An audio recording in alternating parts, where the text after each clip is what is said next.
哦，寒流来袭啊！太冷了啦，离岛5到8度哦，台湾本岛10几度啊，快要到10度了吗？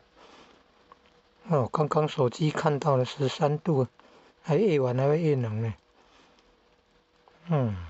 体感说0度那太冷，在马祖1到2度下冰雹，还要用怀炉，还要戴那个帽子都盖到剩眼睛，还有鼻子，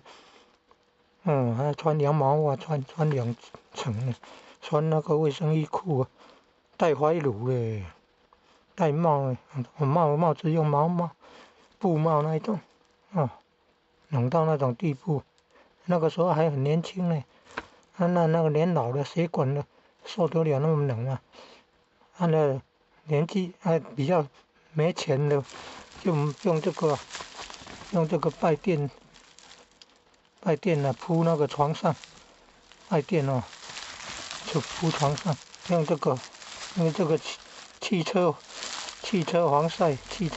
的包好，把身体包好，用布绑好，抗寒。脚可以穿那个雨鞋，脚穿雨鞋的。太冷了才这样做，平常热的时候不能穿雨鞋，所以会受不了，毛细孔呼吸会受影响。